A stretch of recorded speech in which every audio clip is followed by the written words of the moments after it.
گزشتہ جمعے کو نمازوں کے اوقات کے متعلق کچھ بیان کیا گیا تھا اور وقت کی تنگی کی وجہ سے وہ بیان نہ تمام چھوڑنا پڑا تھا۔ اسی سلسلے کو آگے بڑھاتے ہوئے آج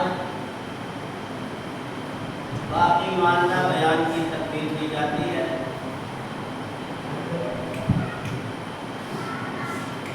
ایک اللہ کے نبی گزرے ہیں، حضرت ایوب علیہ السلام۔ آپ کی بند کرا رہے ہیں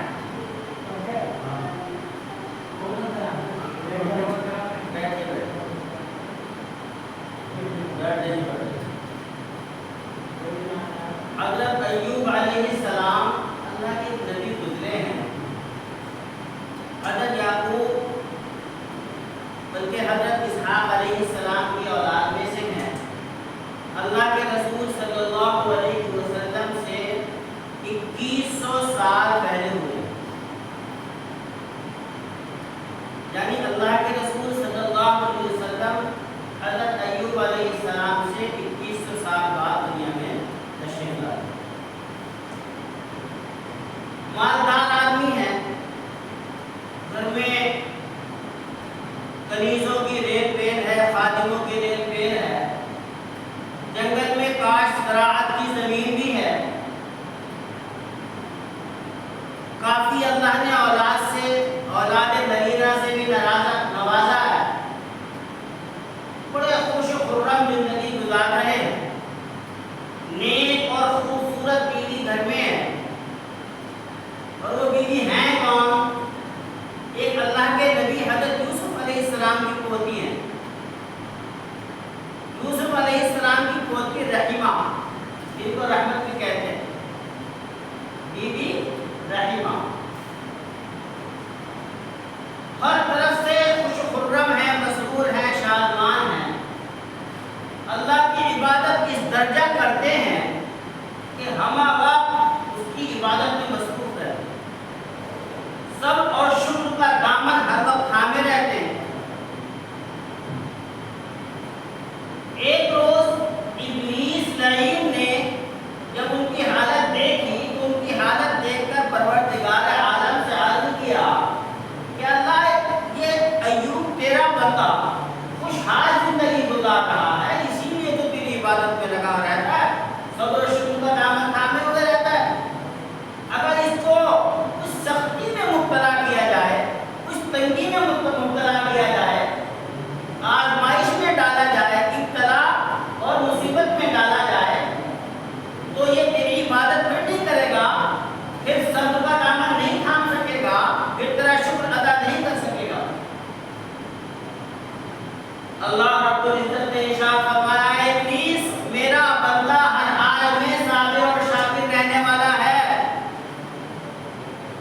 تو ابلیس نے کہا کہ اللہ، مجھے تو اس کے جسم پر اور اس کے مال پر قابو دے دے۔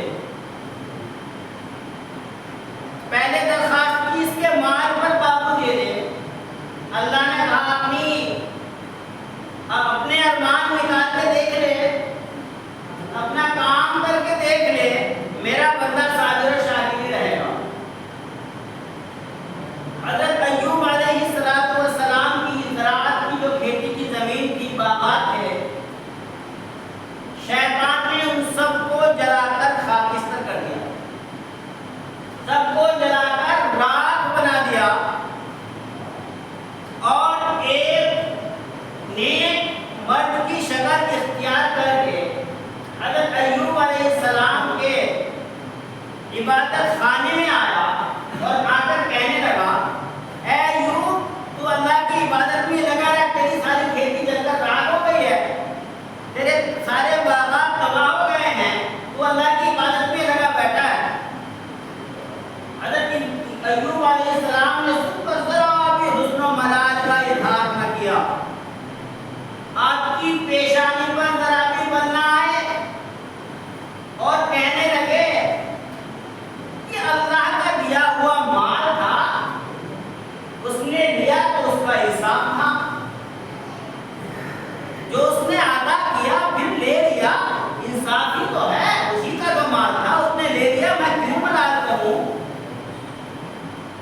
ابلیس اپنا سا منہ لے کر رہ گیا، بڑا کھسیانا ہوا اور واپس آ گیا۔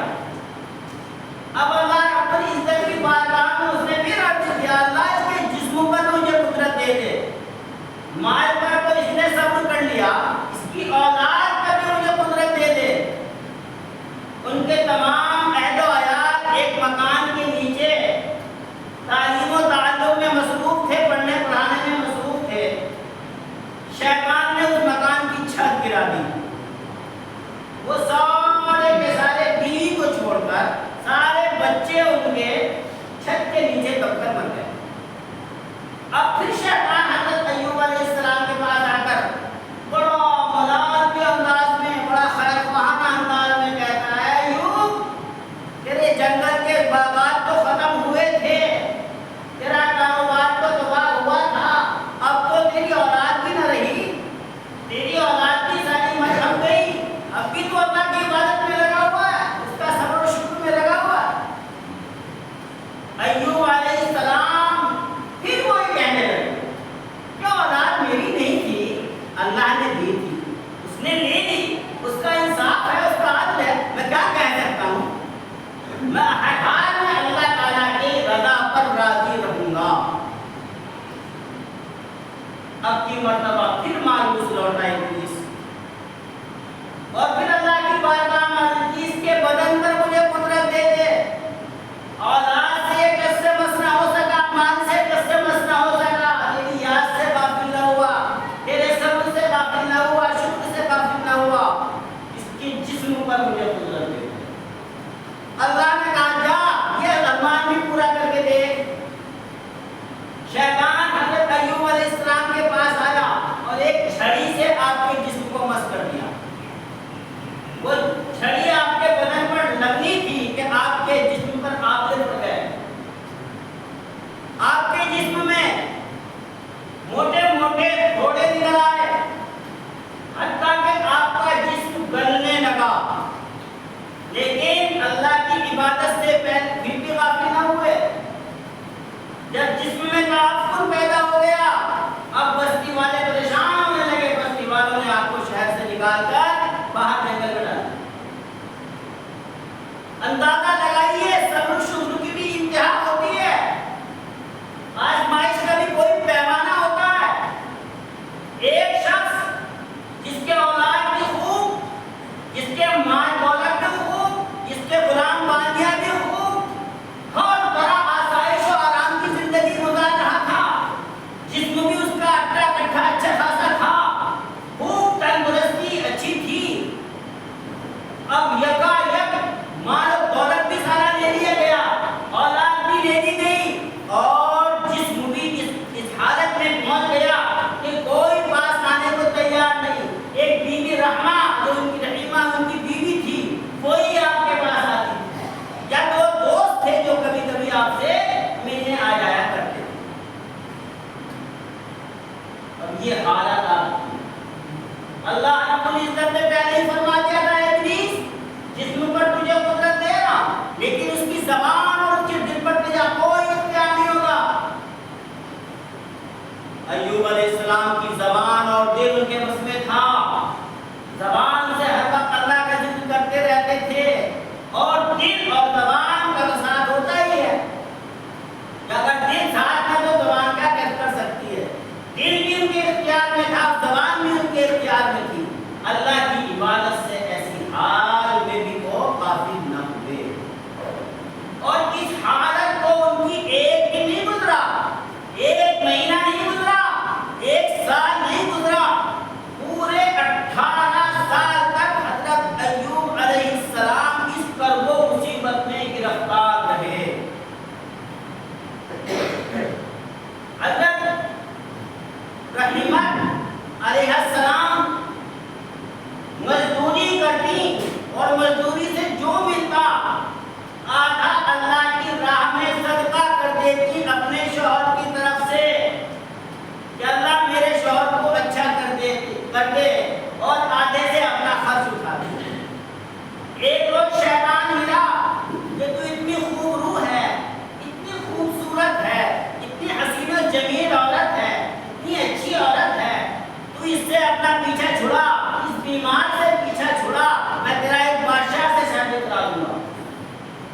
آپ نے اس کی بات کا کوئی نوٹس نہیں لیا اور بدستور اپنا کام کرتی رہی۔ ایک روز اور کچھ شیطان نے سمجھایا، لیکن حضرت رحمت علیہ السلام اس کے چکر میں بالکل نہیں آئی۔ جو دوست ایوب علیہ السلام سے ملنے آیا کرتے تھے، ایک روز ان میں سے ایک کہنے لگا کہ ایوب علیہ السلام نے اللہ کی کتنی بڑی نافرمانی کر لی ہے کہ 18 سال ہو گئے، ابھی تک اللہ ان پر رحم نہیں کر رہا، اللہ ان کو ٹھیک نہیں کر رہا، ان کے جسم میں جو بیماری ہے اس سے ان کو نجات نہیں دے رہا۔ ایک نے دوسرے سے کہا، دوسرے نے حضرت ایوب علیہ السلام سے کہہ دیا کہ یہ شخص یہ کہہ رہا ہے۔ ایوب علیہ السلام کو دوست کی یہ بات سن کر تکلیف ہوئی اور کہنے لگے کہ اللہ جانتا ہے کہ میں نے اس کی کوئی نافرمانی نہیں کی۔ ارے میں تو ایسا تھا کہ اگر دو آدمی آپس میں لڑ رہے ہوتے تھے اور دونوں اللہ کی قسمیں کھا رہے ہوتے تھے تو میں کچھ دیر دلا کر دونوں کا فیصلہ اس لیے کر دیا کرتا تھا کہ اللہ کے نام کی بے ادبی نہ ہو، کیونکہ دونوں میں سے ایک تو جھوٹا ہوگا، دونوں دعوے داروں میں سے تو ایک سچا اور ایک جھوٹا ہوگا، لیکن دونوں ہی اللہ کی قسمیں کھا رہے ہیں، اس طرح اللہ کے نام کی بے ادبی کر رہے ہیں، تو میں اپنے پاس سے ان کو دیر دلا کر اس قصے کو ختم کر دیا کرتا تھا۔ میں نے کبھی اللہ کی نافرمانی نہیں کی۔ آپ کو تکلیف ہوئی اور تکلیف کے بعد اپنے رب کو پکارا، وَأَيُّوبَ إِذْ نَادَىٰ رَبَّهُ أَنِّي مَسَّنِيَ الضُّرُّ وَأَنتَ أَرْحَمُ الرَّاحِمِينَ۔ اور ایوب نے پکارا اپنے پروردگار کو، اے رب مجھے تکلیف پہنچی، تو سب رحم کرنے والوں سے زیادہ رحم کرنے والا۔ بس یہ دعا کرنی تھی، پروردگار عالم کی بارگاہ میں آپ کی دعا قبول ہوئی، مستجاب ہوئی، اور اللہ رب العزت نے آپ کے جسم کو اچھا کر دیا، آپ کو تندرست کر دیا۔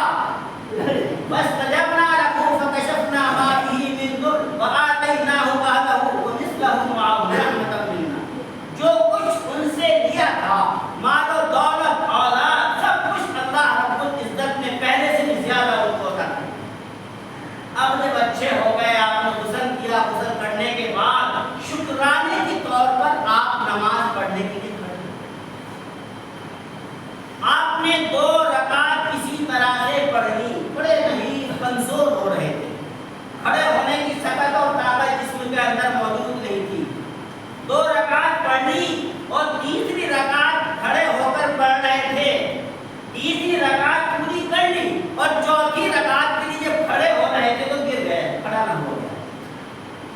اللہ نے فرمایا بس ایوب اتنا ہی کافی، بس تیری 3 ہی ہم نے قبول کر لی، تو نے 4 کی نیت کی تھی، چوتھی تجھ سے نہیں پڑھی جا رہی، مت پڑھ، ہم نے تیری 4 ہی قبول کر لی۔ اب یہ 3 رکعت جو مغرب میں ہیں، مغرب کا وقت تھا جب ایوب علیہ السلام شکرانے کے طور پر اللہ کی بارگاہ میں سجدہ ریز ہونا چاہ رہے تھے، شکرانے کی نفل ادا کرنا چاہ رہے تھے۔ آپ 3 کے بعد چوتھی آپ سے نہیں پڑھی گئی، اسی لیے مغرب میں بجائے 3 کے اللہ نے کتنی رکعتیں ہم پر فرض کی؟ 3 رکعت۔ مغرب میں 3 ہی رکعت اس لیے فرض ہے کہ ایوب علیہ السلام سے چوتھی پڑھی گئی۔ تو یہ نماز مغرب جو ہے، اللہ کا بندہ حضور اکرم صلی اللہ علیہ وسلم کا امتی، کوئی مسلمان جب گھر سے وضو کر کے مسجد میں آتا ہے اور 3 رکعت مغرب کی ادا کرتا ہے، تو مغرب کی نماز پر جو اس کو ثواب عطا ہونا تھا وہ تو ہوگا، لیکن 18 سال تک حضرت ایوب علیہ السلام نے جو تکلیفیں اٹھائیں، جو مصائب جھیلے، جو دقتیں صعوبتیں برداشت کی، ان سب کا ثواب امت محمد صلی اللہ علیہ وسلم کے مغرب کے نماز پڑھنے والے نمازی کو اللہ رب العزت عطا فرمائے۔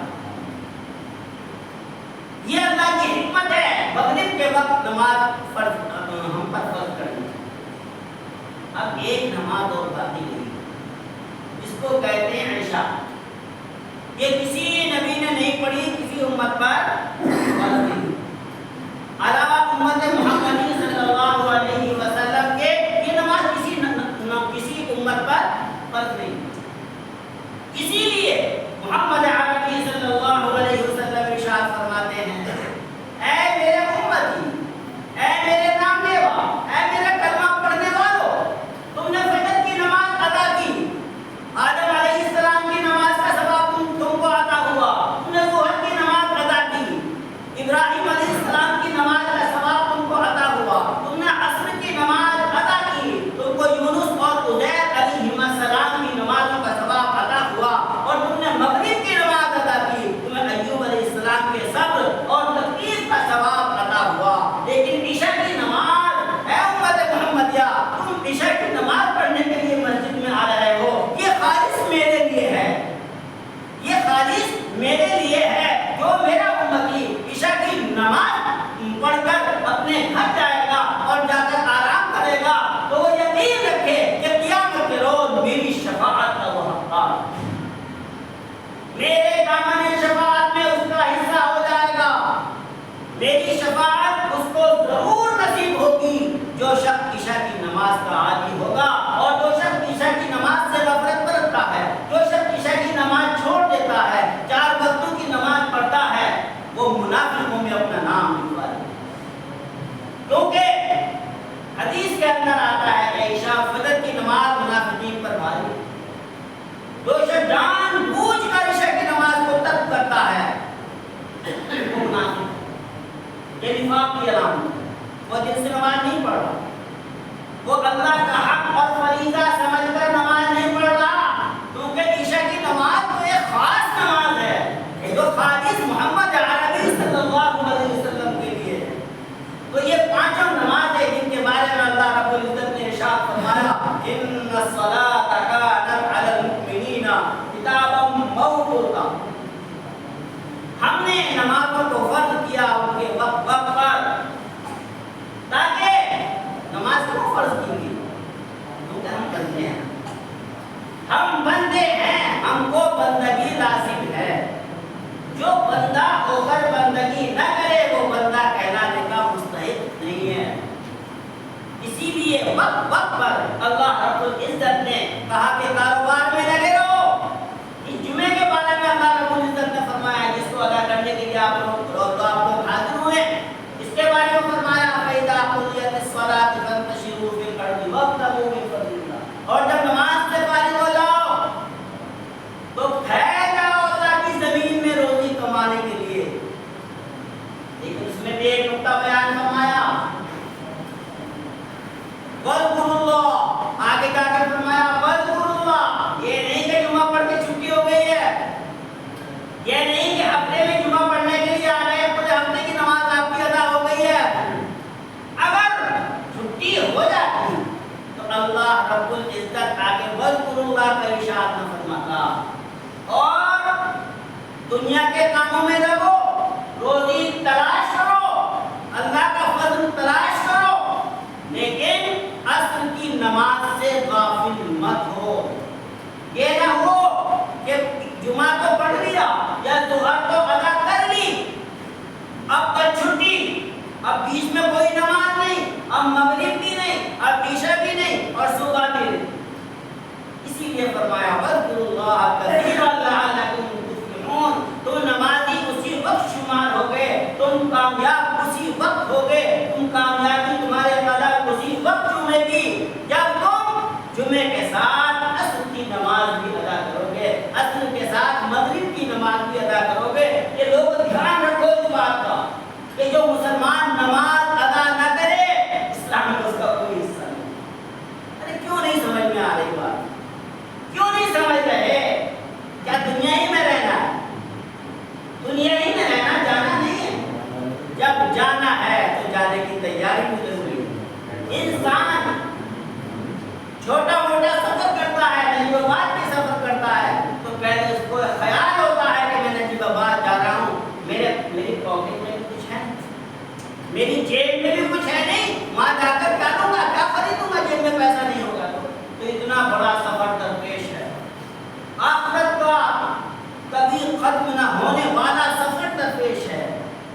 لیے کوئی پیسے کی ضرورت نہیں ہے، کسی نیکی کی ضرورت نہیں، کسی نماز کی ضرورت نہیں، کسی روزے کی ضرورت نہیں، کسی اللہ کی عبادت کی ضرورت نہیں۔ یہ خیال خام ہے، یہ آپ کا بیکار کا خیال ہے، بےہودہ خیال ہے۔ اس خیال سے باہر آ جاؤ، اللہ کی عبادت میں لگ جاؤ۔ اس نے تم کو پیدا کیا ہے، اس کے پیدا کرنے کا حق ادا کر دو، اس کے بندے